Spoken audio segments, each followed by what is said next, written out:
1 week old pa lang sila. Naghaharutan na sila oh.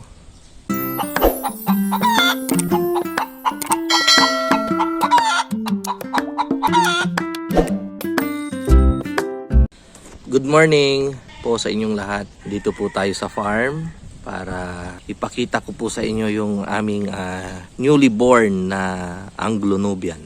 Isa pong buck tsaka isang dowling. Yung buck ay itong itim na puti ang tiyan. Yan, yung sumampa, yun po yung babae. So 1 week old po sila. Sila po ay na-injekan na namin ng iron nung sila ay 3 days old. Ito naman po yung buck namin na galing kay Orbistondo Nubian. Binili ko po ng 55,000. Ito naman po ay ang buck namin na binili ko kay Torres Nubian sa Norsagaray, Bulacan.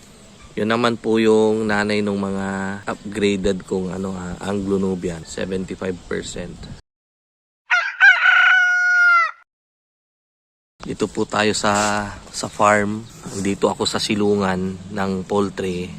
Sinamantala ko na rin i-video yung mga alaga nating kambing dito. Halo-halo po yung alaga natin dito. May mga upgraded, may mga pure.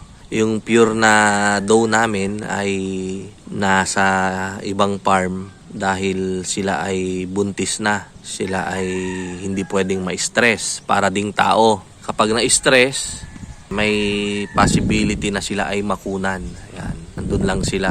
Naka full confinement. Hindi sila pwedeng ihalo dito.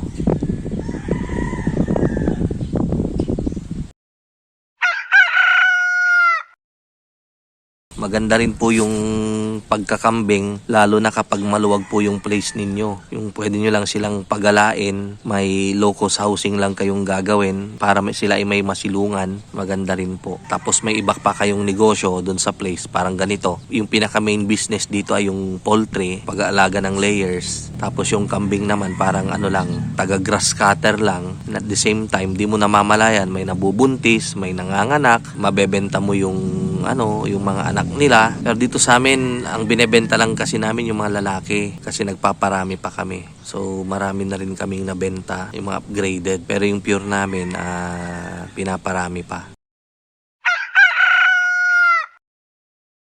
So ganito lang po yung buhay natin sa farm. Tiyagaan lang. Ang importante gusto natin yung ating ginagawa. Wala naman po kasing mahirap kapag yung ginagawa natin ay gusto at mahal natin. Parang luto na yung aming almusal, luto na yung kanin. Nagdala po kasi ako ng ulam. May dala akong lechon kawali. Mukhang may sumenyas na luto na daw yung kanin. Yan, titimpla lang tayo ng kape para kompleto yung ating almusal. Ayan, so kain po tayo. Hanggang sa muli, ito po ang inyong kaibigan, ang inyong kamanukan na nagsasabing magandang umaga po sa inyong lahat. Mabuhay po tayo at God bless.